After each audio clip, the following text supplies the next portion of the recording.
तो आज हम जानकारी लेने वाले हैं हमारे लाइफ में असफलता के बहुत सारे कारण होते हैं जिनकी वजह से हम असफल हो जाते हैं या फेल्योर हो जाते हैं। ये बुक बहुत बेहतरीन किताब है, शायद आपने पढ़ी हो। इस किताब का नाम है थिंक एंड ग्रो रिच और बुक के जो ऑथर हैं वो हैं नेपोलियन हिल और काफी अच्छी किताब है। तो इसमें असफलता के या फेल्योर होने के या फेल होने के अपने जीवन में उसके कुछ कारण लिखे हैं। वो कारण मैं आपको पढ़ के सुनाता हूँ क्योंकि साउंड कुछ ज्यादा है। उसके बाद हम ये वीडियो हो जाएगी तो फिर नेक्स्ट वीडियो कल अपलोड कर देंगे, ठीक है। पहला, प्रतिकूल वंशानुगत पृष्ठभूमि। प्रतिकूल वंशानुगत पृष्ठभूमि।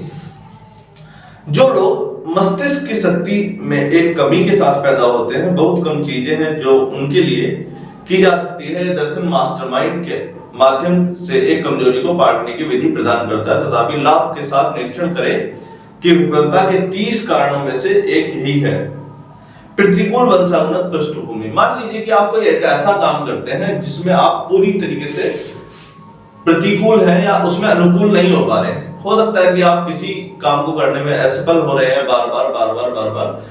तो ऐसा हो सकता है कि आप उसको काम को करने में उस समय या आपकी शिक्षा उतनी अच्छी ना रही हो जिस वजह से आप उस काम को ना कर पाते हो।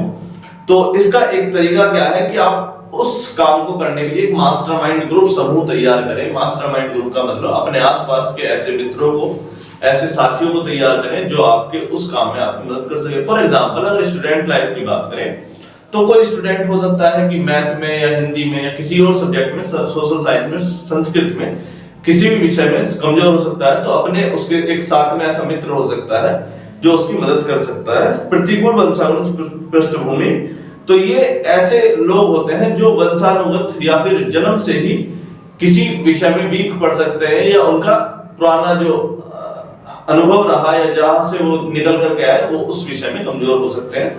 तो उसका एक तरीका क्या है कि आप अपने साथियों को ऐसे चुने जो आपके लिए तटस्थ रूप से तैयार हो उस काम को करने में। दूसरा, असफलता का दूसरा कारण क्या बताया है, जीवन में एक अच्छी तरीके से परिभाषित उद्देश्य की कमी का होना।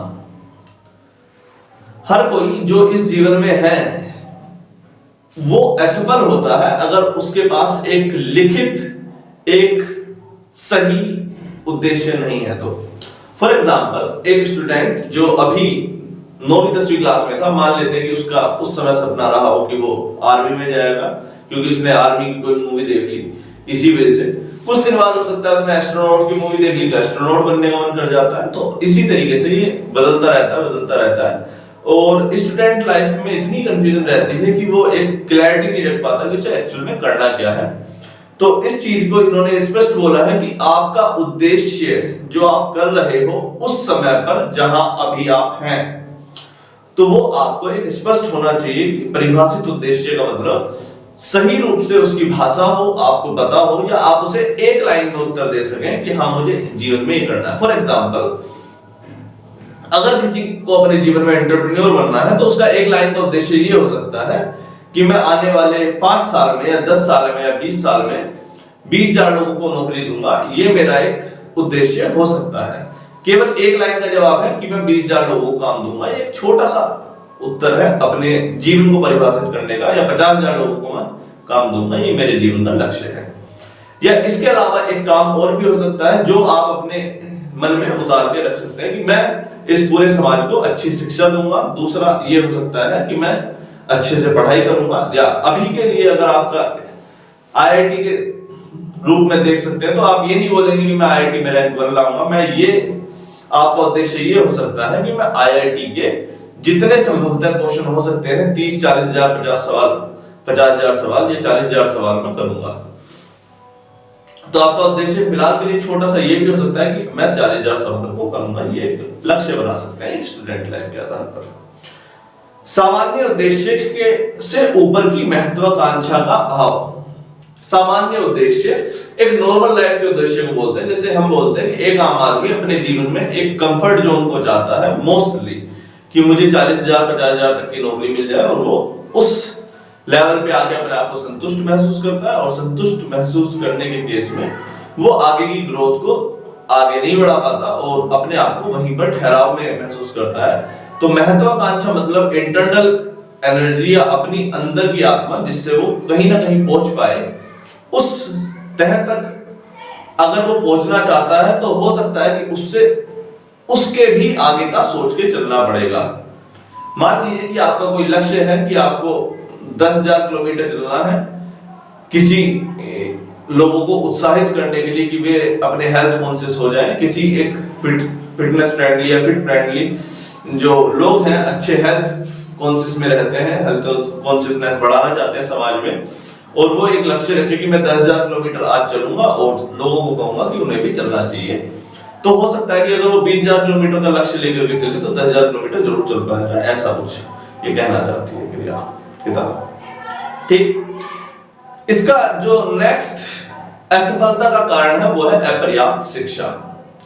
यह एक ऐसी बाधा है जिसे तुलनात्मक रूप से आसानी से दूर किया जा सकता है। अनुभव से साबित कर दिया गया है कि सबसे शिक्षित लोग अक्सर वे होते हैं जो स्वनिर्मित, स्व मतलब अपने आप निर्मित, स्व शिक्षित के रूप में जाने जाते हैं। एक शिक्षित व्यक्ति बनने के लिए कॉलेज या डिग्री से कुछ अधिक चाहिए होता है, और शिक्षित व्यक्ति वही होता है जो दूसरे के अधिकारों का उल्लंघन किए बिना जीवन में जो भी चाहता है उसे पाना सीख चुका होता है। शिक्षा के बहुत ज्ञान ही नहीं होता, लेकिन ज्ञान का प्रभावी ढंग से लगातार प्रयोग करना भी शामिल होता है। पुरुषों को केवल उनके ज्ञान के लिए भुगतान नहीं किया जाता, बल्कि विशेष रूप से इसके लिए कि वे अपने ज्ञान का क्या करते हैं। क्या बात कही है, एक बड़ी अच्छी बात कही लास्ट लाइन उन्होंने, कि कोई भी आपको उस चीज के लिए कीमत नहीं देगा इस समाज में जो आप जानते हैं। आपको कीमत उस चीज की मिलती है जो आप करते हैं। फॉर एग्जाम्पल, आप मुझे मेरा उदाहरण ले लीजिए कि मैं IIT में की क्लास पढ़ाता हूं, या मुझे नॉलेज है बहुत सारी बल्क में, या किसी और को नॉलेज है, तो वो अगर उस नॉलेज को संभाल करके रखे और अपने घर पे लेटा रहे तो उसको कुछ एडवांटेज नहीं है उस चीज का।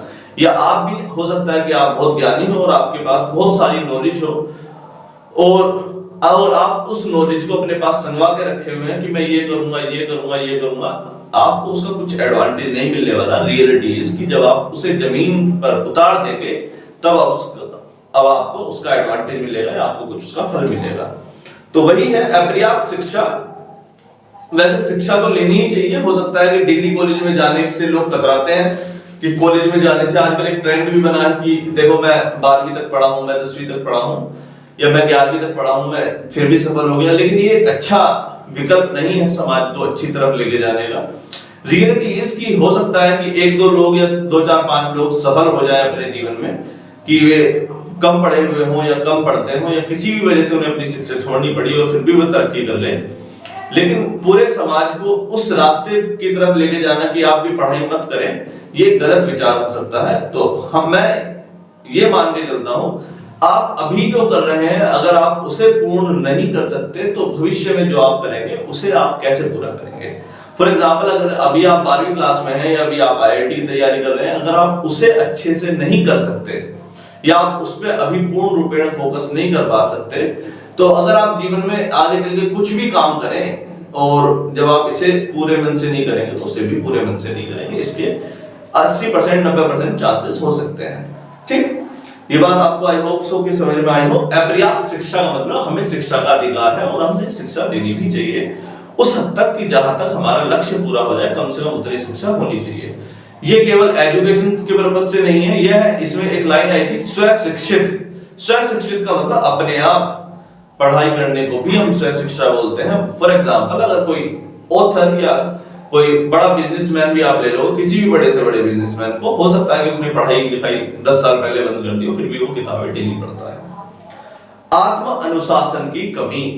आत्म अनुशासन का मतलब अपने आप में अनुशासन का होना। इसमें एक बात कही गई है, अनुशासन का मतलब एक टाइम मैनेजमेंट को मेंटेन करने के लिए इन्होंने कहा है। अनुशासन का मतलब सुबह उठ के नहाना धोना, एक्सरसाइज करना, इन सब के लिए ही वैसे इसमें कहा जाता है।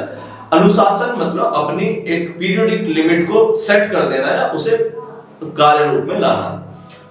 फॉर एग्जाम्पल कि आप जो भी काम करते हैं वो नकारात्मक गुणों से ना भर करके सकारात्मक गुणों से भरे और उसमें आपका जो टाइम इंटरवल है उसे आप पूरी तरीके से पूरा कर पाए। जैसे आपका टारगेट हर रोज का हो सकता है कि 10 सवाल करने का हो, 20 का हो, 30 का हो या 50-100 सवालों का हो सकता है। तो आप उस अनुशासन को तोड़े ना, उस अनुशासन को लगातार रूप में जारी रखें। अनुशासन आत्म नियंत्रण के माध्यम से आता है। इसका अर्थ है कि आपको सभी नकारात्मक गुणों पर नियंत्रण रखना चाहिए। स्थिति को नियंत्रित करने से पहले खुद को अवश्य नियंत्रण रखना चाहिए, खुद को अवश्य ही नियंत्रण में रखना चाहिए। आत्म संयम से निपटना सबसे मुश्किल काम है। यदि आप स्वयं को नहीं जीत सकते तो स्वयं के द्वारा जीत लिए जाएंगे और आप एक दर्पण के सामने खड़े होकर एक ही समय अपने सबसे अच्छे दोस्त और सबसे बड़े दुश्मन को देख सकते हो। सही बात है। तो जब आप दर्पण के सामने खड़े हो तो ऐसा हो सकता है कि आपका सबसे अच्छा मित्र आप स्वयं हो और सबसे बड़ा दुश्मन भी आप स्वयं ही हो। ये एक संभवतः सही बात है। और आत्म नियंत्रण या आत्म अनुशासन आता है आत्म संयम से या अपनी भावनाओं पर कंट्रोल करने से। और अपनी भावनाओं पर कंट्रोल करने के लिए वैसे तो बच्चों के मन में इतनी ज्यादा भावनाएं होती नहीं है।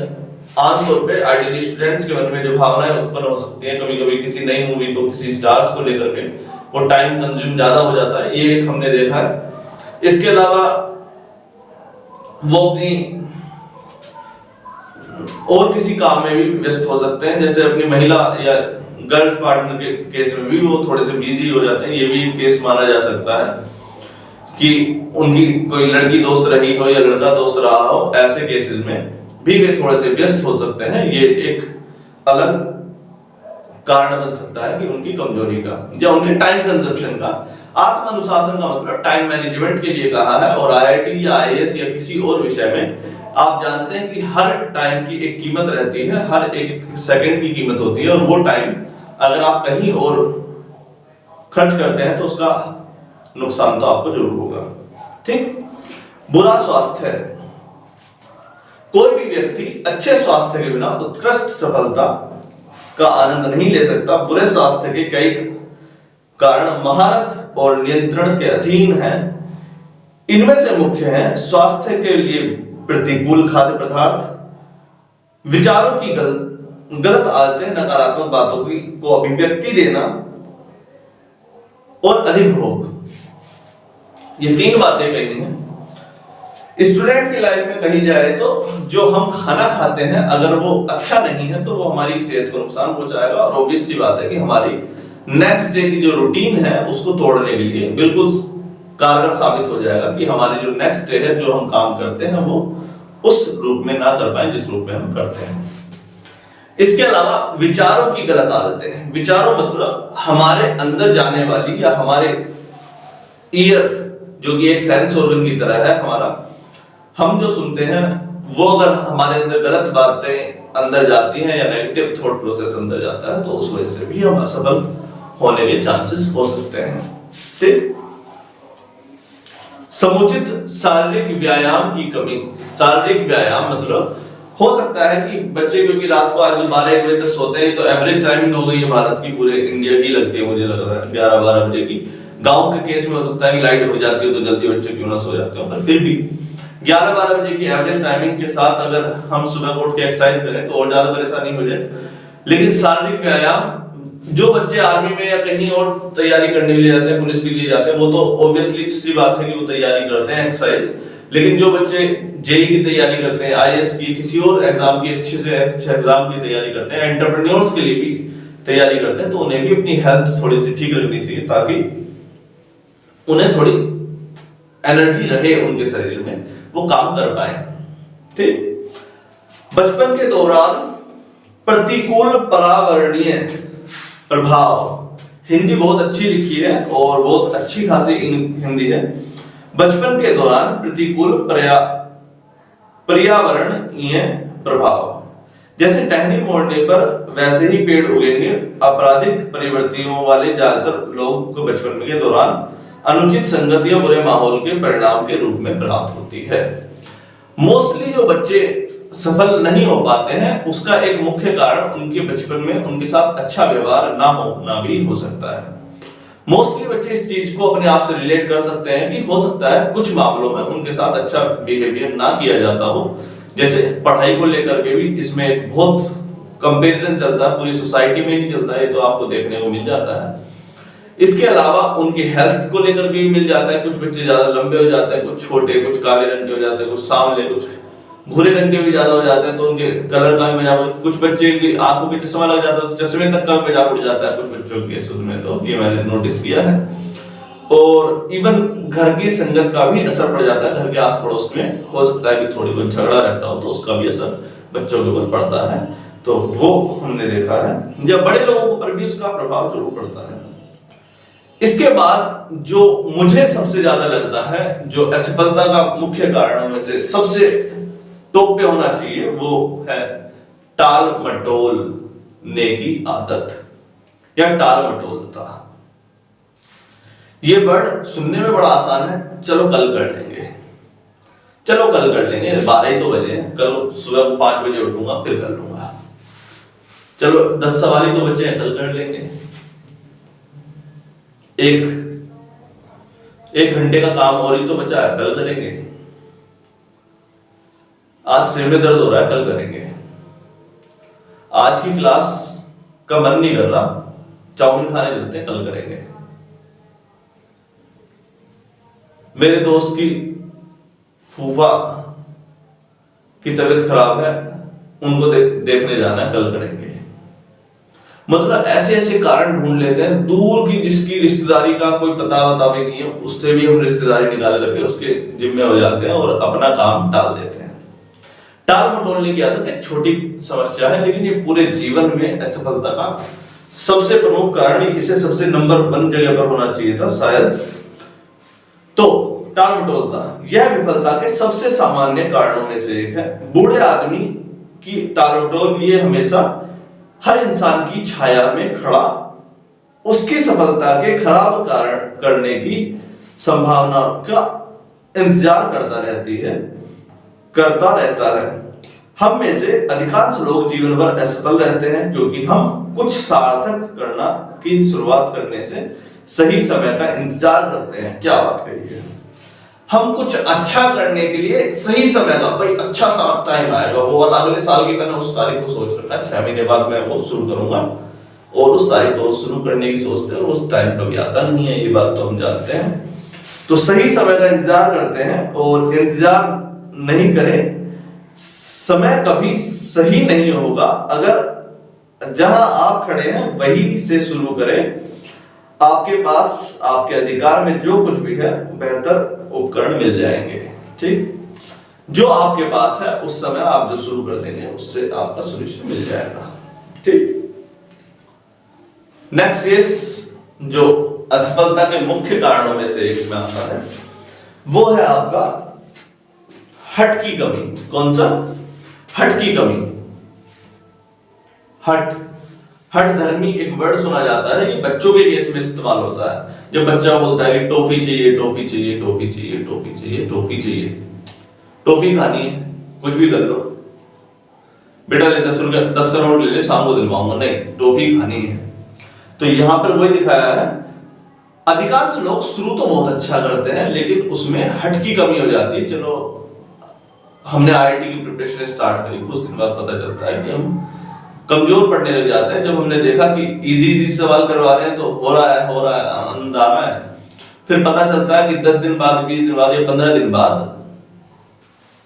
हम थोड़े कमजोर पढ़ते हैं और फिर हम जो टफ सवाल होते हैं उन्हें छोड़ते चले जाते हैं। एक चैप्टर के टफ सवाल छोड़ते हैं, फिर दूसरे चैप्टर के भी टफ क्वेश्चन छोड़ते हैं, तीसरे के भी टफ क्वेश्चन छोड़ते हैं, और फिर हम लगातार छोड़ने की आदत बन जाती है कि हम जो डिफिकल्ट केसेस हैं या जीवन में भी जो डिफिकल्ट मौके आते हैं जिन पर हमें काम करना चाहिए उन्हें हम छोड़ते चले जाते हैं, और यह सबसे मुख्य या मूलभूत कारण बन जाता है कि हमें छोड़ने की आदत पड़ जाती है। हट की कमी, या हट मतलब किसी काम को करने की इच्छा की कमी। हम में से अधिकांश लोग अपने काम को शुरू किए काम में अच्छी शुरुआत करने वाले लेकिन कमजोर समापन करने वाले होते हैं। इसके अलावा लोगों की हार के पहले संकेत पर हार मान लेने की प्रवृत्ति होती है। दृढ़ता का विकल्प नहीं है, दृढ़ता का कोई विकल्प नहीं है। वह व्यक्ति जो हठ को अपना संकेत शब्द बनाता है पाता है कि बूढ़े व्यक्ति आदमी की विफलता थक जाती है, बूढ़े आदमी की विफलता थक जाती है और प्रस्थान कर जाती है। असफलता दृढ़ता का सामना नहीं कर सकती। असफलता दृढ़ता का सामना नहीं कर सकती। दृढ़ता मतलब स्ट्रिक्टनेस या टफनेस या हार्डनेस, जो भी आप अपनी लैंग्वेज में बोलते हो। किसी जो असफलता है वो दृढ़ आदमी का सामना नहीं कर सकती। जो फेलियर है वो दृढ़ आदमी का सामना नहीं कर सकती। उसे जो दृढ़ आदमी है, जो अपने आप में मजबूत खड़ा है, और वो हमेशा जीतेगा क्योंकि उसे पता है कि वो स्ट्रेंथफुल है। नकारात्मक व्यक्तित्व। नकारात्मक व्यक्तित्व जो वर्ड है एक्चुअली ये पिछले वाले से लगभग मिलता जुलता है। नकारात्मक व्यक्तित्व उसे कहते हैं जो कुछ लोग अपने आप को ही कोसते से रहते हैं। देखा है, सुना है, अरे मुझसे नहीं होगा यार, छोड़, अपने बस की नहीं है। ये सब रईसों के चौचले अपने बस की नहीं है। ये पढ़ने वालों के काम है, अपने बस की नहीं है। जिम की बात करोगे, एक्सरसाइज करने की बात करोगे तो यार ये उसकी बॉडी बचपन से ही ऐसी हो, घर में दूध दही मिलता है उसको खाने को, हमसे कहां होगा। सुनते ही वर्ड एक आम तौर पर नॉर्मल लाइफ में बोले जाने वाले शब्दों में से है नकारात्मक शब्द कि भाई वो तो बचपन से पढ़ता आ रहा है, उसे आदत पड़ी, हमें आदत कहां पढ़ते हैं इतना, क्यों हम पढ़े, या वो तो बचपन से करता आ रहा है, हम क्यों करें, या वो तो बिजनेस परिवार से आता है, उसे पता है कि बिजनेस कैसे करते हैं, पैसे कैसे इन्वेस्ट करते हैं, हम क्यों करें। ये एक आम शब्दों में से है, आम भाषा है असफलता की, जो नकारात्मक या negative thought procedure for himself या ओन सेल्फ आती है कि कोई व्यक्ति अपने ही बारे में नेगेटिव विचार अपने दिमाग में सोचता है। मैं अगर दिमाग के बारे में एक और अच्छी बात बताऊं तो दिमाग को सही और गलत पता नहीं है। सही बात तो यह है दिमाग सिर्फ सही जानता है, यह भी बात सही है। सही का मतलब राइट। अगर आप बोलते हैं कि मैं कमजोर हूं कमजोर हूं कमजोर हूं तो आपका दिमाग 10 दिन बाद ही मान जाएगा कि आप कमजोर हैं, क्योंकि आपके दिमाग को सब कुछ सही लगता है। अगर आप कुछ झूठ भी बोलते हो तो उसे भी आपका माइंड उसे सच की तरह लेगा, झूठ की तरह नहीं लेगा। वो ये एक्सेप्ट कर लेगा कि हाँ ये कमजोर है और आपको सही मानेगा। ठीक, अगर आप ये मान के चलें कि आप बहुत सुंदर हैं, बहुत अच्छे हैं और बहुत अच्छा कर सकते हैं समाज के लिए, तो ये माइंड को पता है आपको आपके कि वो ये मान लेगा कि ये सच है कि ये कुछ कर सकता है, वो आपको उसी तरीके के रेस्पॉन्स देगा। आपको वो नहीं करना जो है, आप अपने दिमाग से बोलोगे कि जो है वो बताओ, मैं सिर्फ सवाल देता हूं तुम्हें और उसका सॉल्यूशन तुम बताओ, ऐसा कुछ। जैसे मैंने अभी उदाहरण दिया था एक एंटरप्रेन्योर वाला कि आप 20,000 लोगों को मैं उधार आगे चल के नौकरी दूंगा, तो आप अपने दिमाग में इस सवाल को 3-4 बार 10 बार 20 बार दोहराते कि मैं 20,000 लोगों को सवाल काम दूंगा, तो आपका दिमाग अपने आप ही बहुत अच्छे से चलेगा और आपको पता चलेगा कि जीवन में कितने सारे उदाहरण खुले हुए हैं। आपको हर जगह पर एंटरप्रेन्योर्स की नजर आएगी। जैसे कि मोबाइल्स के केस में ही अगर आप देखें, टेक्नोलॉजी के केस में ही आपको पता चलेगा कि वहां पे हजारों लोगों को नौकरी मिली हुई है। आप किसी भी जगह पर चले जाइए, करोल बाग या सदर बाजार देखिए, किसी और महाराष्ट्र की किसी और बड़ी जगह में ढूंढ के आ रही है, तो आपको पता चलेगा कि बिजनेस मोबाइल की दुनिया में बहुत बड़ा है, शूज की दुनिया, कपड़े की दुनिया का, इवन हेयर स्टाइल का, मेडिकल फील्ड का इतना बड़ा व्यापार है। तो आपको नजर आ जाएगा 20,000 लोग तो कुछ भी नहीं होते, लोगों ने लाखों लोगों को नौकरी दे रखी है। ठीक, तो नकारात्मक विचार अपने बारे में ना करेंगे, थोड़ा बेहतर विकल्प रहेगा।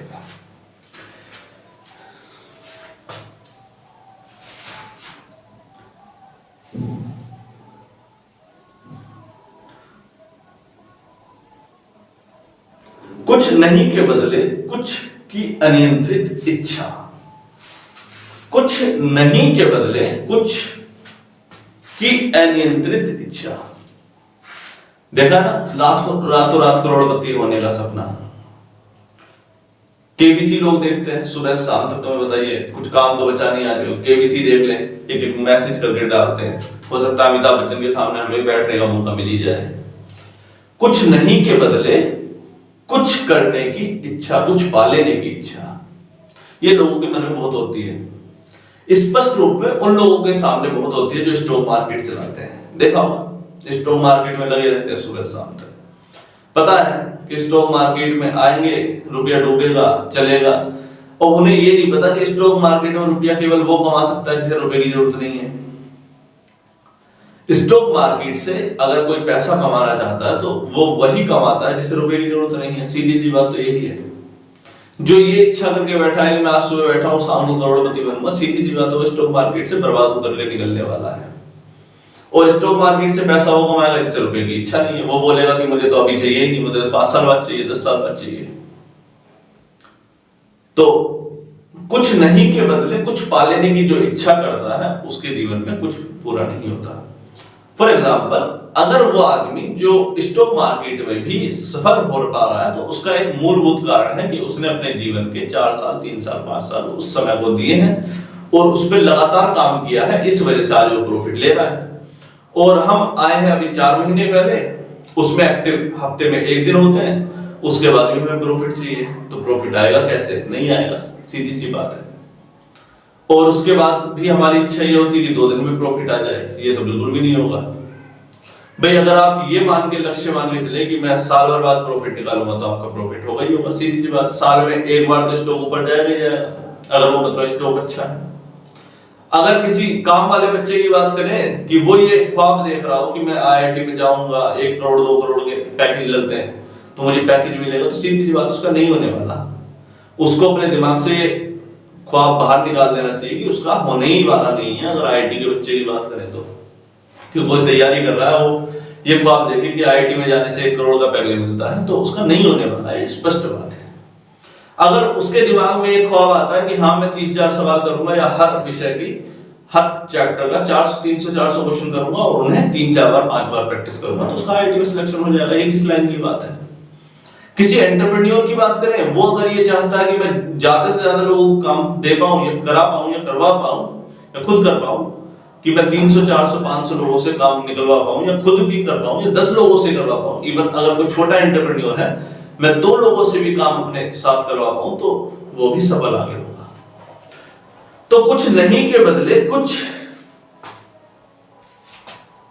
की अनियंत्रित इच्छा जुआ वृत्ति लाखों लोगों को विफलता के लिए बाध्य कर देती है। इस बात का सबूत 1929 में वॉल स्ट्रीट क्रैश के एक अध्ययन में पाया जा सकता है, जिस दौरान लाखों लोगों ने स्टॉक मार्जिन पे जुआ खेलकर पैसा बनाने की कोशिश करी।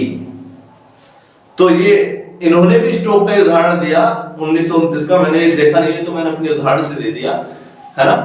तो इन्होंने भी स्टॉक का उदाहरण दिया कि 1929 में जब मार्केट डूबी थी इस पूरी दुनिया की, स्टॉक वॉल स्ट्रीट जो अमेरिका की स्टॉक मार्केट है वो जब डूबी थी तो लाखों लोगों का पैसा एकदम लगभग 0 पर आने की उसमें आ गया था।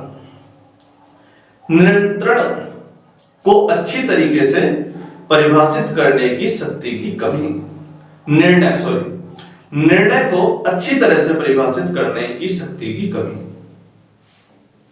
निर्णय लेने की क्षमता का होना और निर्णय को परिभाषित ना कर पाना, दोनों बातों में अंतर होता है। निर्णय को ना ले पाना और निर्णय को परिभाषित ना कर पाना, मैंने 2 शब्द कहे हैं। निर्णय होता है जो हम अपने काम के लिए लेते हैं। फॉर एग्जाम्पल, अगर मेरा उदाहरण लो तो मेरा टारगेट 10,000 सवालों को कराने का है और स्पष्ट रूप से IIT के बच्चों के लिए एक ऐसे क्वेश्चन का संकल्प तैयार करने का है कि ऐसे सवाल तैयार हो 10,000 सवाल लगभग मैथ के या साइंस के या किसी और विषय के, कि उसके बाहर का IIT में ना आए। मेरा तो इतना सा लक्ष्य है, इससे बड़ा तो मैं लेके मान के भी चलता नहीं, और इतनी मेरी इच्छा नहीं कि कोई मुझे आगे बार बार और कुछ करने की क्या ऐसा कहें और करें और करने की क्या गुंजाइश है। एक बच्चा जो IIT में चाहता है और हम IIT की पढ़ाई करवाना चाहते हैं, तो हमारा लक्ष्य क्या है? हमारा एक मूल लक्ष्य ये है कि उसे उतना कंटेंट दे दो कि जिसे पढ़ के वो चला जाए, सीधी सी बात। और सभी कोचिंग वाले जो भी पढ़ाते हैं बहुत बेहतरीन पढ़ाते हैं आई थिंक, और उनका मूल लक्ष्य भी यही होगा कैसे भी करो बच्चे को एंट्री दिलवा दो। और बच्चे का भी यही मूल लक्ष्य है कि मुझे कहीं से ना कहीं से ऐसा कंटेंट मिले जहां पे मैं पढ़ूं और एंट्री कर जाऊं, बस सबका यही टारगेट है। एक जीवन का एक सिंपल सा निर्णय। तो निर्णय सही लेना और निर्णय को परिभाषित ना कर पाना। परिभाषित ना कर पाने का मतलब अपने निर्णय को क्वेश्चन मार्क की तरह देखना कि मुझे करना क्या है, मुझे ये पता ही नहीं है। अगर मैं ये कहूं कि मुझे क्या पढ़ाना है या मुझे एक क्लैरिटी ना हो तो उस केस में पता नहीं चलेगा कि हमें क्या करना है आगे। फॉर एग्जांपल, अगर कोई एक एंटरप्रेन्योर है और वो कोई बिजनेस करता है और उसे ये नहीं पता कि वो किस चीज का बिजनेस करता है। कभी वो जूते ले आता है, उसे पता चला कि जूते की तो मार्केट थोड़ी कमजोर चल रही है, फिर अगले महीने शर्ट ले आया, उसे पता चला कि अगले महीने शर्ट भी कमजोर होने वाली है, ठंड आ गई, शर्ट का बिजनेस चला गया, फिर वो स्वेटर ले आया, स्वेटर पता चला कि 2 महीने बाद स्वेटर भी जाने वाला है। ऐसा करते हैं, कोल्ड ड्रिंक का बिजनेस चालू करते हैं। तो कुछ ऐसे लोग भी होते हैं जिन्हें कुछ पता ही नहीं है, सीजनल काम करे बैठे हैं और वो ट्रेंड के हिसाब को पकड़ते नहीं है तो फिर वो पीछे रह जाते हैं। ये एक निर्णय की कमी इसमें उदाहरण स्वरूप बन जाती है।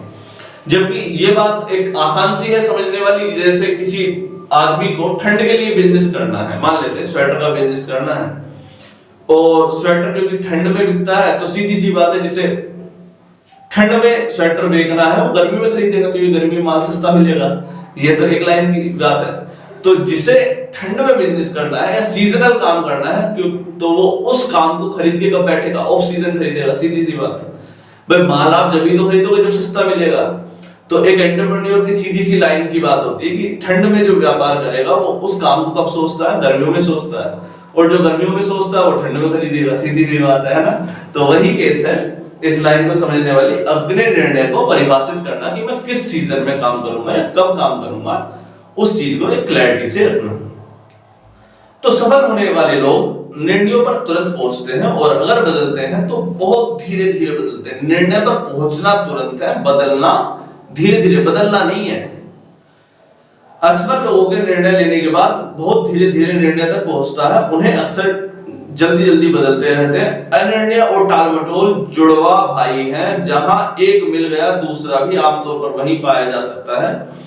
इससे पहले कि ये पैरों पर को बांधकर विफलता के ट्रेडमिल पर चढ़ा दें, इस जोड़ी को मार दें। जब आपके पास अनिर्णय हो या निर्णय पूरा ना हो और उसमें टालमटोल भी मिली हुई हो, उस केस में उस निर्णय को हटा दें। जो अच्छे लोग होते हैं वो एक बार निर्णय लेते हैं और उसी को बदलते नहीं हैं। जो खराब लोग या अच्छी प्रवृत्ति के विषय में नहीं होते हैं वो निर्णय हर रोज लेते हैं, हर रोज बदलते रहते हैं। एक निर्णय लें, कम से कम 2 साल 3 साल 4 साल चलाएं, उसे काम करें तो वो प्रॉफिट देगा आपको। ठीक। बुनियादी डरों में से एक या एक से अधिक डर, बुनियादी डरों में से एक या एक से अधिक डर। डर होता क्या है, डर पे हम चर्चा कर चुके हैं।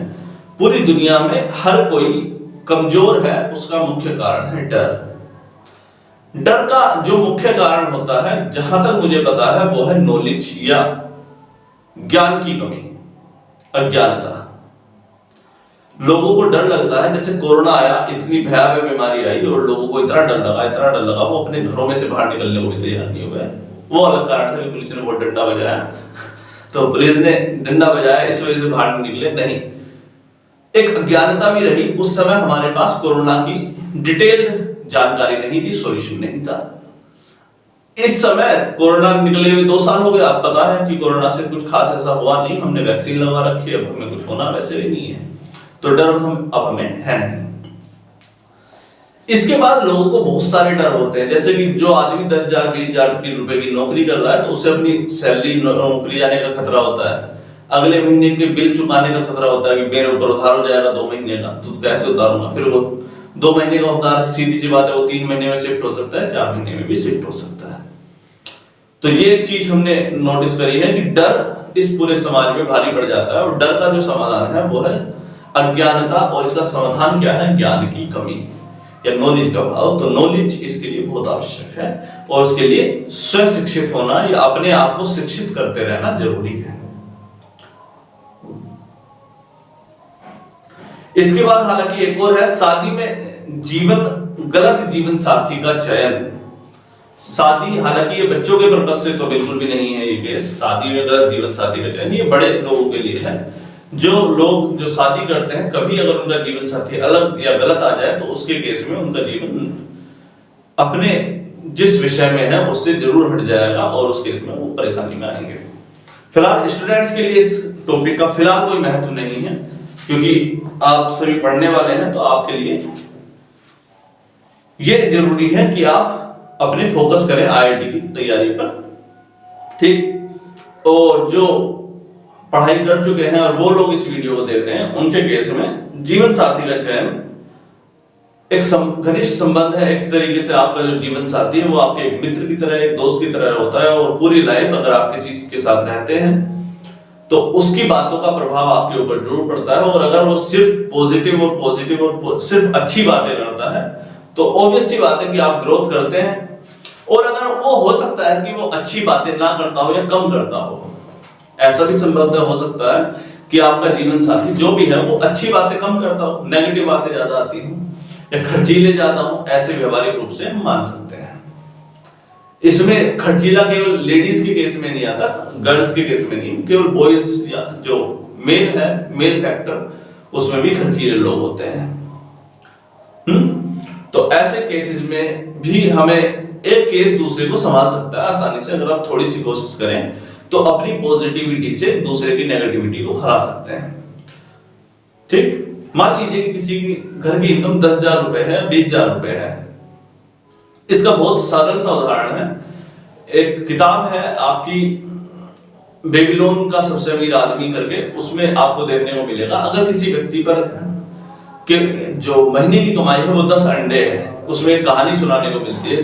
कहानी की शुरुआत में वो कुछ इस प्रकार है, अगर किसी आदमी की इनकम 10 अंडे की है तो उसे अपनी इनकम का 1 अंडा बचा लेना चाहिए, चाहे तो वो 9 अंडों से पूरे महीने का खर्च चला सकता है।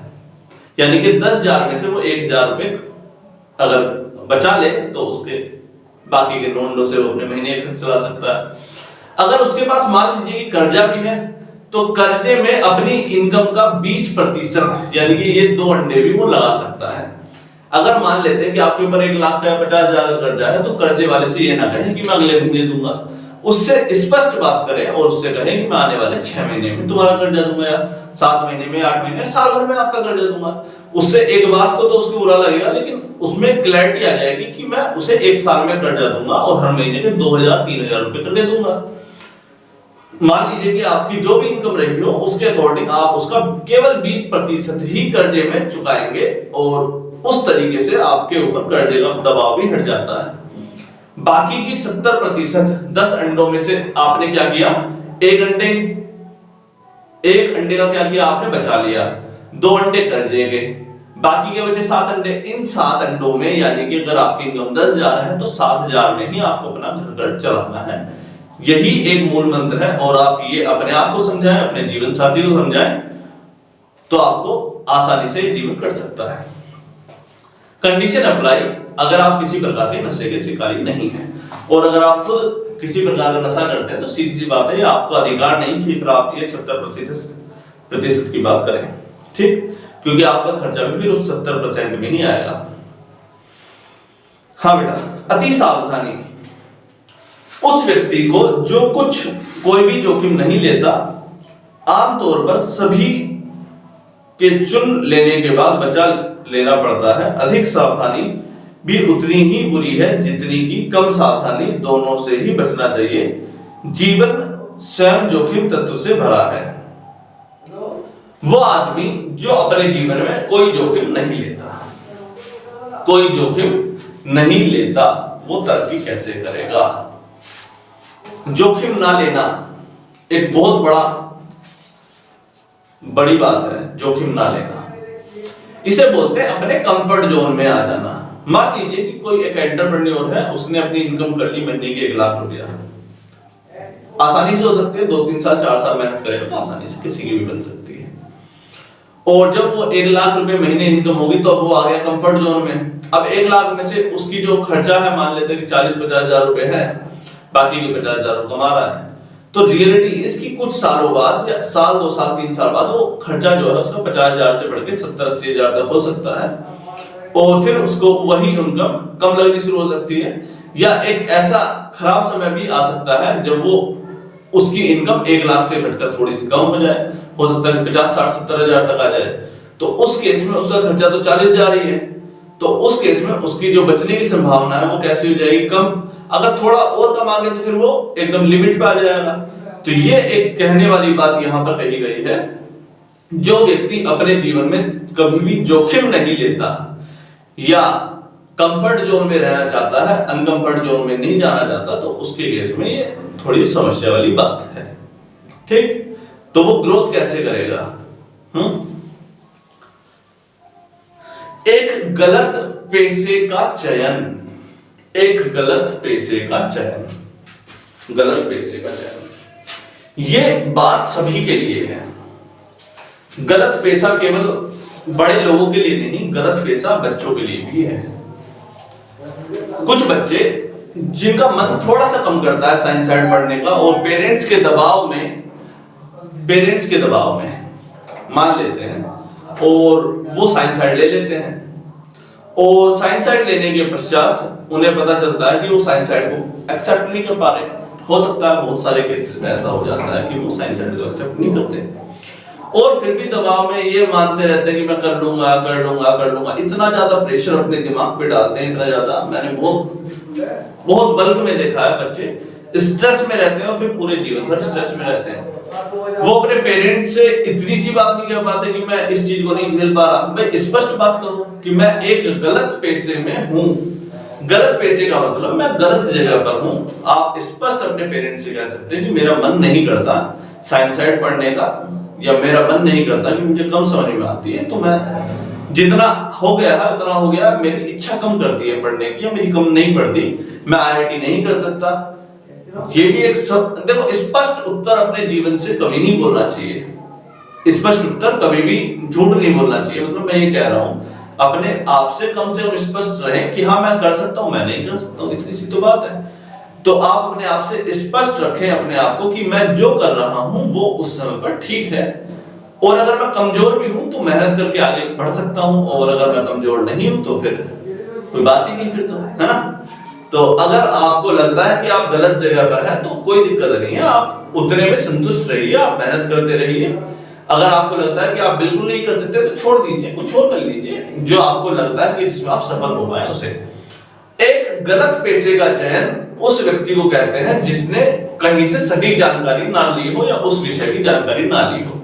मान लीजिए कि आपने कपड़े का काम करना है और आपने जो डिस्कशन किया है अपने पिता से किया है, अपने दोस्त से, रिश्तेदार से, अपने बुआ फूफा से, किसी से भी जानकारी ली है, और आपने जिससे उस विषय की जानकारी ली है पता चला कि उसने जिंदगी भर नौकरी करी है, आपको करना है कपड़े का व्यापार, और आपने जिससे उस विषय की जानकारी ली उसने काम किया है जिंदगी भर, या तो नौकरी करी है या कोई और लकड़ी का काम किया है, तो आपको उनसे डिटेल्ड जानकारी नहीं लेनी चाहिए थी या उनसे ज्ञान नहीं लेना चाहिए था। तो ऐसा संभव हो सकता है कि आपको उस विषय की या कपड़े जैसे विषय की जानकारी कम रह जाए और आप उस पैसे में आप अपना नुकसान उठा लें, तो ये भी एक कारण हो सकता है। तो एक अपने पैसे का चयन करें कि आप जो उस समय पर कर रहे हैं क्या वो आप गलत जगह पर तो नहीं है। ये प्रयास की एकाग्रता की कमी, प्रयास मतलब एफर्ट को कहते हैं, और एफर्ट में अगर कमी हो जाए, एकाग्रता मतलब एक जगह पर या एक निश्चित जोन में, उसको बोलते हैं एकाग्रता। मतलब अगर अभी आप स्टूडेंट हैं IIT के तो आपका फोकस्ड या फुल्ली फोकस्ड जो होगा वो अपने नंबर ऑफ क्वेश्चंस पर हो सकता है, अपनी मैथ, साइंस या फिजिक्स, केमिस्ट्री के अलावा कहीं और नहीं हो सकता। आप किसी और जगह पर जाकर नहीं भटक सकते। तो अपनी जो जगह है उस जगह को पकड़ के रखें, उसको प्रयास रख के रखें। ठीक, नेक्स्ट केस है अंधाधुंध खर्चे की आदत। नेक्स्ट कौन सा है? अंधाधुंध खर्चे की आदत। ये वर्ड नॉर्मल वर्ड है जो सुनने में सबको पता है, आता है और आपको पता भी है। ये है अंधाधुंध जो वर्ड है ये एक अपने आप से खर्च ज्यादा करवाने की इच्छा या किसी और के सामने सेकी मारने की इच्छा, कोई और मेरी तारीफ करे, देखो मैं कितना पैसा खर्च कर सकता हूँ, ये एक ट्रेंडिंग नेचर है, लोगों को दिखाने की भी आदत पड़ रखी है। शो ऑफ की, अच्छे कपड़े पहनेंगे, अच्छे जूते पहनेंगे। मैं ये नहीं कहता कि अच्छे कपड़े अच्छे जूते पहनना खराब है, लेकिन आप अपने बजट में जरूर पहने कि जो आपका बजट हो, किसी और को दिखावे के लिए ना करें वैसे वो सब जो आप कर रहे हैं। आपकी 10,000 रुपए की इनकम है और आप उसमें 6,000 के कपड़े ले आते हैं, तो या किसी और को दिखाने के लिए, कुछ अच्छा दिखाने के लिए ले आते हैं, अच्छी सी ड्रेस ले आते हैं, तो उस केस में आपको पता चल सकता है कि वो आपके लिए नुकसानदायक हो और पूरा महीना आपको किसी से कर्जा लेकर के चुकाना पड़ सकता है, भुगतान करना पड़ सकता है। ठीक, नेक्स्ट जो असफलता का कारण बनता है वो है उत्साह की कमी। उत्साह हम मोटिवेशन के जरिए भी कह सकते हैं, उत्साह की कमी। उत्साह के बिना कोई विश्वसनीय नहीं हो सकता। इसके अलावा उत्साह संक्रामक है, जिसके पास भी यह नियंत्रण में है, आमतौर पर उस व्यक्ति को लोगों के समूह का स्वागत किया जा सकता है। लोगों के किसी भी समूह में स्वागत किया जा सकता है। आमतौर पे जो आदमी उत्साहित है, एनर्जेटिक है, मोटिवेशन है, उसे किसी भी या कितने भी लोगों के ग्रुप में भेज दीजिए, हर कोई उसे एक्सेप्ट कर लेगा कि हाँ वो उत्साहित है, वो हमारे लिए जीवन में अच्छा रहेगा, वो एनर्जेटिक है, वो हमें भी उत्साहित करता है, खुद भी उत्साहित रहता है और जीवन भर तरक्की करेगा, ये हम मान के चल सकते हैं। फॉर एग्जाम्पल, अगर किसी को उत्साह की कमी है, तो वैसे तो आजकल मोटिवेशन स्पीकर्स ही इतने सारे हैं और उनमें बहुत बड़े बड़े नाम भी हैं, जैसे संदीप माहेश्वरी का नाम तो पूरे भारत में फेमस है, और इसके अलावा विवेक बिंद्रा या और भी बहुत सारे हैं जो अभी हाल फिलहाल में बहुत बड़े बन करके उभर के आए हैं, जो आपको उत्साहित कर सकते हैं किसी विषय के लेकर। आप उनके बारे में पढ़ें और जानकारी निकालें। असहिष्णुता, असहिष्णुता, असहिष्णुता किसी भी विषय पर एक बंद दिमाग वाला व्यक्ति शायद ही कभी आगे जाता है। असहिष्णुता का अर्थ है जब किसी ने ज्ञान प्राप्त करना बंद कर दिया हो। असहिष्णु के सबसे विनाशकारी रूप में धार्मिक, जातीय और राजनीतिक विचारों के मतभेदों के साथ जुड़े हुए हैं। याद रखेंगे, असहिष्णुता के सबसे विनाशकारी रूप धार्मिक, जातीय और राजनीतिक विचारों के मतभेदों के साथ जुड़े हुए हैं। आमतौर पे असहिष्णु लोग वो होते हैं जो किसी एक पर्टिकुलर धर्म को लेकर के या राजनीति या किसी और विषय को लेकर के बिल्कुल एकदम उत्साहित होकर बोलते हैं कि हाँ ये गलत हो रहा है, बिल्कुल ऐसा होना नहीं चाहिए था। जैसे बहुत सारे केसेस में, जैसे वो नकाब वाला केस आता है कि बच्चों को या लड़कियों को स्कूल में जो बुर्का पहन करके जाना चाहिए, ऐसे केसेस में भी लोगों को हमने देखा है कि आगे बढ़ करके आते हैं कि लड़कियों को ऐसा होकर के जाना चाहिए। भाई ऐसा लड़कियों को क्यों हो, अगर कर रहे हो तो फिर लड़कों को भी कर दो, क्या फर्क पड़ना है भाई। समाज को अगर मुंह छिपाना है तो लड़कियों के केस में क्यों लड़कों को भी कर देना चाहिए, कि इसमें कोई दो राय वाली बात तो है नहीं। तो मैं ये नहीं कहता, वो तो उस बच्चे का खुद का मामला है कि वो क्या चाहता है क्या नहीं चाहता है। लेकिन अगर स्कूल जैसे मंच पे देखा जाए तो स्कूल में जो ड्रेस बनाई गई है वो इसी वजह से बनाई गई है कि उसमें एक इक्विलिब्रियम देखा जाए। फॉर एग्जाम्पल, हो सकता है कि एक बच्चा एक रईस परिवार से आता है और उसके पास 10 जोड़ी नए नए कपड़े हैं, और एक बच्चा ऐसे परिवार से आता है कि जो थोड़ा मिडिल फैमिली से है, और एक गरीब परिवार से आता है जिसके पास 2 जोड़ी कपड़े हैं मुश्किल से और नहीं वो पहनता है। तो इसी वजह से सरकार ने नियम बनाया स्कूल ड्रेस का, जिसकी वजह से पता नहीं चलता कि कौन बच्चा अमीर है और कौन बच्चा गरीब है। और इसीलिए हमारे स्कूल में ड्रेसेस का प्रावधान आया और हर बच्चे को ड्रेस पहनने की आदत पड़ी। और ड्रेस पहनने से हकीकत यह है कि किसी को पता भी नहीं चलता कौन अमीर और कौन गरीब है, ये आप भी देखते होंगे।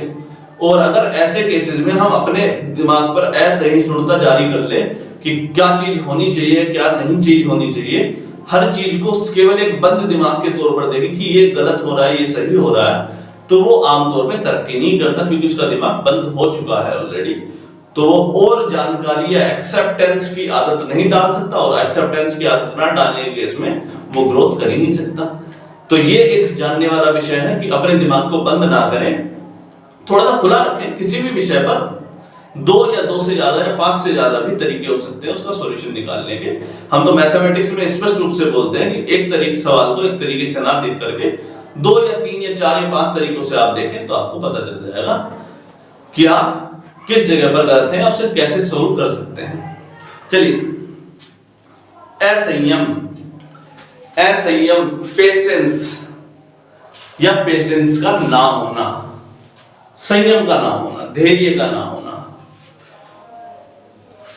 संयम, रातों रात अमीर बनने की इच्छा, रातों रात आईआईटी में जाने की इच्छा, रातों रात आईएएस बन जाने की इच्छा, और क्या इच्छा हो सकती है? तरक्की की इच्छा, रातों रात डॉक्टर बन जाने की इच्छा, रातों रात इंजीनियर, रातों रात बिजनेसमैन, अंबानी को हरा देंगे आज रात, अडानी भी हार जाएगा, अरबपति बनेंगे, वो भी रातों रात। इतनी जल्दी क्यों? इतनी जल्दी क्यों? आज ही कर लें, बस आज ही मंजिल लपेटना, बस पतंग उतर गई, चढ़ गई, समझो, है ना? पतंग है भाई, कट भी तो सकती है। पतंग उड़ा रहे हो, पतंग कट भी तो सकती है। पतंग क्यों उड़ाना? फिर एरोप्लेन उड़ाओ, एरोप्लेन तो आगे उतर जाएगा 2 देशों के बाद। एरोप्लेन भी क्यों उड़ाओ? रॉकेट ना उड़ाओ, सीधा आसमान में जाके रुकेगा, ठीक? फिर रॉकेट ही क्यों बनना? रॉकेट भी तो फ्यूल लेता है, फ्यूल खत्म हो गया तो पता चला कि वो ग्रेविटी भी खत्म हो गई तो खराब हो जाएगा। लाइट क्यों ना बने? फिर लाइट 3 लाख किलोमीटर पर सेकंड की स्पीड से चलती है, उससे भी ज्यादा तेजी कुछ हो सकती है क्या? लेकिन लाइट जहां से निकलती है वो सूर्य के अंदर बहुत ऊर्जा है, इसीलिए उसके पास कुछ है। लाइट जिस जगह से आ रही है, सूर्य के पास से एनर्जी है, जो एनर्जी हमें हीट की फॉर्म में मिलती है। लेकिन वो एनर्जी भी तो बहुत बड़ी है, 15 लाख डिग्री सेल्सियस है उसके सेंटर के अंदर, और सरफेस टेम्परेचर लगभग 5-6,000-7,000 डिग्री सेल्सियस है सन का।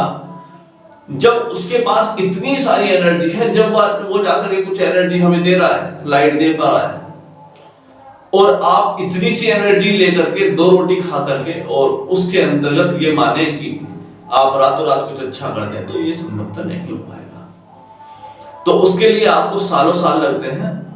तरक्की एक दिन में नहीं आती, 1 साल में, 10 साल में भी आ सकती है, ये मान के चलेंगे। लेकिन ऐसा नहीं कि एक कहानी, बड़ी ही रोचक कहानी है, इस किताब में ही है, अपने जीवन को पलट देने की क्षमता जो रखता है वही तरक्की करता है। अपने जीवन के एक चक्र को जो पलट देने की क्षमता रखता है वो तरक्की करता है। मतलब कि मेरा लक्ष्य है 20,000 लोगों को काम देना, ये मेरी इच्छा है, मान लेते हैं, तो मैं उसका कितने टाइम तक इंतजार करूं? 10 साल कि मैं मान लीजिए कि 25 साल का हूं, तो 35 साल तक, 45 तक, 55 साल तक, 65 साल तक, 75। भाई अगर मेरे जीवन का लक्ष्य केवल 20,000 है, तो 20,000 तो फिर मुझे पूरा जीवन पड़ा है। मैं 80 साल की उम्र में भी चाहूंगा कि मेरे 20,000 लोग तरक्की कर पाए, ठीक? हालांकि वो टाइम लिमिट में हो तो बेहतर है कि मैं 15 साल के अंदर कर पाऊं, ऐसा कुछ। तो वही आप सभी का भी है।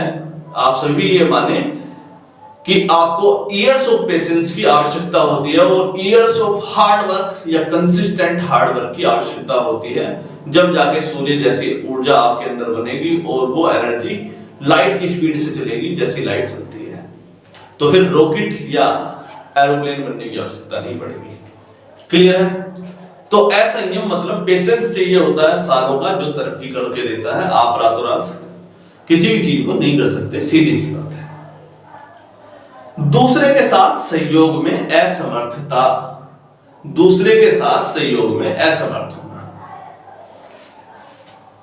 इतने अधिक लोग अन्य सभी संयुक्त कारणों से भी अवसर नहीं खोते जितने इस गलती के कारण भी जीवन में अपने पदों और बड़े अवसरों को खो देते हैं। यह एक गलती है जिसे कोई भी अच्छा जानकर व्यापारी या नेता बर्दाश्त नहीं करेगा। दोबारा पढ़ते हैं इसी लाइन को। इतने अधिक लोग अन्य संयुक्त कारणों से कभी अवसर नहीं खोते जितने इस गलती के कारण जीवन में अपने पदों और बड़े अवसरों को खो देते हैं। यह एक गलती है, कोई भी अच्छा जानकर व्यापारी या नेता बर्दाश्त नहीं करेगा। अच्छा जानकार व्यापारी या नेता बर्दाश्त नहीं करेगा। क्लियर है? दूसरे के साथ सहयोग में असमर्थता, हमेशा दूसरे के सहयोग की इच्छा होनी चाहिए। ऐसा नहीं हो सकता कि केवल आप अपना ही प्रॉफिट चाहें और अपनी ही जीवन की तरक्की चाहें। फॉर एग्जाम्पल, अगर मैं स्टूडेंट लाइफ की बात करूं और वो स्वयं आकर के पढ़ाई करता है और पढ़ता रहता है, आई होप सो कि उसके क्लियर हो जाएंगे सारे के सारे कॉन्सेप्ट और वो तैयार हो जाएंगे। हो सकता है कि वो 2 महीने, 4 महीने, 6 महीने बाद उन्हें भूल जाए। तो इसके केस में वो क्या उदाहरण ले सकता है कि वो अपने किसी और दूसरे साथी का सहयोग दे और उसको मदद करे और उसकी ग्रोथ करवाए, और उससे क्या होगा कि उसको समझाने के केस में उसका खुद का कॉन्सेप्ट बहुत बेहतरीन ढंग से क्लियर हो जाएगा। और जब वो क्लियर हो जाएगा तो फिर वो संयोग या बहुत ज्यादा तेजी से ग्रोथ करेगा, ये देखने को मिल सकता है।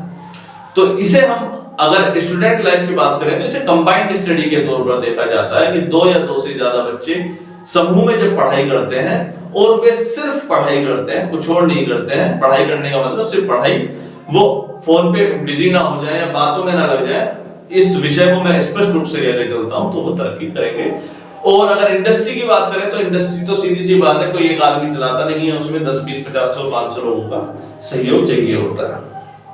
ठीक, स्वयं प्रयास के माध्यम से हासिल नहीं के हुई शक्ति का स्वामित्व।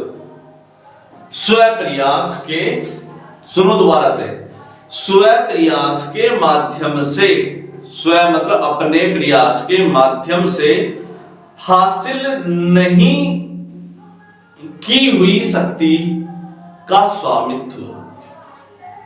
मतलब जो चीज आपकी नहीं है, जो तरक्की आपकी नहीं करी हुई है, जो काम आपने नहीं किया है और आप उसका क्रेडिट ले रहे हो तो वो नुकसान कर रहे हो।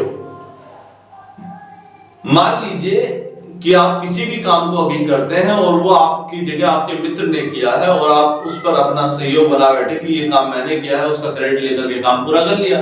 अभी तो जब वो मित्र उस जगह से हट जाएगा तो हो सकता है कि उस क्रेडिट को भी वो अपने साथ लेकर के चला जाए। तो ये स्टूडेंट लाइफ में इस प्रकार से बेहतर है कि वो अगर पढ़ाई कर रहा है तो पढ़ाई वो करे, वो जब तक उस चीज को अच्छे से ना जाने तो ये ना कह दे सर मुझे आ गया। मान लीजिए कि आप पढ़ाई करते हैं और पढ़ाई करते वक्त आपको एक टॉपिक शुरुआत में थोड़ा बहुत समझ में आ जाए और आपने सवाल कर लिए और 2 दिन बाद पता चला कि आपको तो कुछ समझ में आया कि सवाल कैसे हो गए थे, अब दोबारा कर ही नहीं पा रहा मैं। तो आप इस चीज को पूरा स्वामित्व लेकर के ना चले, सर मुझे समझ में आ गया है, आप ये मान के चले कि आपको और समझने की इच्छा है, ये बात अपने दिमाग में बैठाएं। और अगर किसी व्यापारिक रूप से देखे हुए आदमी के लिए बात है तो सीधी सी बात है कि वो अपने किसी भी काम का, मान लीजिए कि कोई मैकेनिक गैराज का है, मालिक है, और उस केस में उसके मैकेनिक ने कोई काम किया और उससे उसे 10,000 या 5,000 की इनकम का स्रोत प्राप्त हुआ, तो उसे उसका कुछ हिस्सा अपने उस वर्कर को भी देना चाहिए जो उस काम को कर रहा है, और वो देगा ही। अगर वो पूरा का पूरा क्रेडिट अपने आप खा जाए कि वो सारा का सारा काम उसने किया है, फिर वो नुकसान में पहुंच सकता है उसके। इसका एक और छोटा सा उदाहरण दे सकता है कि अगर कोई कैप्टन के हाथ में कोई ट्रॉफी है, भारतीय टीम के कैप्टन अभी हाल फिलहाल में विराट कोहली या रोहित शर्मा में से रहते हैं, अगर वो जीतते हैं तो उनके हाथ में ट्रॉफी जाएगी, लेकिन वो ये नहीं कह सकते कि उन्होंने अपने ही सामर्थ्य पर वो टीम जिताई है। उसका पूरा का पूरा श्रेय वो पूरी टीम को देते हैं, किसी और को देते हैं, कोई और जो भी उसके लिए रिस्पॉन्सिबल होता है। और उसी में ही ये अच्छी बात रहती है कि उस आदमी के नाम भी आता है। ऐसा नहीं कि एक कैप्टन ही हमेशा उसके लिए रिस्पॉन्सिबल होता है, पूरी टीम ही उसके लिए रिस्पॉन्सिबल होती है। तो जो आपने किया केवल उसी के स्वामित्व बने, हर चीज का स्वामित्व आप नहीं कर सकते, नहीं बन सकते। जानबूझकर बेईमानी करना, ईमानदारी का कोई विकल्प नहीं है। एक स्थायी क्षति के बिना कोई व्यक्ति परिस्थितियां के बल द्वारा अस्थायी रूप से बेईमान हो सकता है। ईमानदारी का कोई विकल्प नहीं है, ठीक। एक स्थायी क्षति के बिना कोई व्यक्ति परिस्थितियों के बल द्वारा अस्थायी रूप से बेईमान हो सकता है। अस्थायी रूप से, अस्थायी मतलब कुछ टाइम के लिए बेईमान हो सकता है, जिस पर कोई नियंत्रण नहीं है। लेकिन ऐसे व्यक्ति के लिए कोई उम्मीद नहीं है जो चुनाव से बेईमान है, जो चुनाव से बेईमान है। कभी न कभी वह कर्मों से के साथ पकड़ा जा सकता है और उसे प्रतिष्ठा की हानि या शायद स्वतंत्रता की हानि के रूप में भुगतान करना पड़ेगा। कितनी बड़ी बात कही है। बेईमानी, बेईमानी किस चीज से? बेईमानी लोगों से हो सकती है कि आप किसी और का पैसा बार बार मार रहे हैं, किसी बैंक के मैनेजर हो बार बार किसी प्रकार से रुपया मार ले, तो हो सकता है कि उसकी बैंक की नौकरी जाए या फिर उसको जेल में भी जाना पड़े। तो प्रतिष्ठा की, लास्ट में बोला प्रतिष्ठा की हानि या स्वतंत्रता की हानि। स्वतंत्रता मतलब बाहर घूमने की, उसे जेल हो जाएगी तो स्वतंत्रता खत्म हो गई, तो प्रतिष्ठा की हानि हुई और दूसरी स्वतंत्रता की भी हानि हुई कि वो जेल में गया। दोनों चीजों का नुकसान हो सकता है बेईमानी करने पर। स्टूडेंट की लाइफ की बात करें तो बेईमान हो सकता है स्टूडेंट भी, अगर वो चोरी से पास हुआ है तो। कुछ बच्चे चोरी करके अच्छे नंबर ले आते हैं और बाद में बोलते हैं सर हमारे तो बड़े अच्छे नंबर आए हैं, और अध्यापक को या किसी को भी आसानी से पता लग जाता है कि हाँ ये बच्चा अपनी मेहनत से शायद ना लाया हो या कम लाया हो, और उसका हर्जाना उसे आने वाले दूसरे एग्जाम में देखने को मिल जाता है जब उसे चोरी करने को नहीं मिलती है, और तब उसकी जो नंबर है वो एग्जैक्टली पहले वाले के कंपैरेटिवली कम आते हैं। ये आपको देखने को मिला, ठीक। तो इसीलिए अपने आप से कम अपने आप से बेईमानी ना करें, और बाकी सबसे तो करनी ही नहीं चाहिए। अहंकार और घमंड, ये लाल बत्तियां हैं जो दूसरों से दूर रहने की चेतावनी देती हैं, सफलता के लिए घातक है, ठीक है। अहम भावना तो आनी ही नहीं चाहिए और घमंड तो बिल्कुल भी नहीं। अहंकार और घमंड एक ही जैसी बातों में से है। सोच के बजाय अनुमान लगाना, दूसरा है आपका सोच के बजाय अनुमान लगाना। अधिकांश लोग इतने उदासीन या आलसी होते हैं कि सही ढंग से सोचने के लिए तथ्यों का भी प्राप्त नहीं करते। वे अटकलबाजी के तीव्र निर्णय के द्वारा बनाई गई राय पर कार्य करना पसंद करते हैं। कंडीशन समय के साथ बदलती है, ये बात हम जानते हैं। 20 साल पहले जो भी भारत की अर्थव्यवस्था रही है 1991 की, जो उस समय भारत में क्या किया गया कि जब भारत की इकोनॉमी खराब चल रही थी तो उस समय के प्रधान वित्त मंत्री थे मनमोहन सिंह जी, श्रीमान मनमोहन सिंह जी, और उन्होंने भारत में इकोनॉमिक पॉलिसी कुछ इस प्रकार की लेके आए कि प्राइवेट कंपनियां भी भारत में इन्वेस्ट करेंगी, और वो पॉलिसी आते ही भारत की इकोनॉमिक ग्रोथ बढ़ी, और भारत की इकोनॉमिक ग्रोथ बढ़ने से हमारा एडवांटेज मिला। लेकिन क्या उसी चीज को अब दोबारा लागू करना चाहिए क्या, सेम पॉलिसी? अब हो सकता है कि हमें उसमें कुछ और बदलाव करने की आवश्यकता पड़े कि वे बाहर से जो कंपनी आ रही है वो और थोड़ी बल्क में आनी शुरू हो, ताकि और ज्यादा हमारे देश में इन्वेस्टमेंट हो। उसके लिए कुछ और नया प्रावधान ढूंढना पड़ेगा। तो ये एक इसमें का आपको सोचने को मिलता है कि पुरानी जो परिस्थितियां हैं उसके अकॉर्डिंग सोचना गलत विचार है। अभी की परिस्थिति के अकॉर्डिंग सोचें और उन पर काम करें।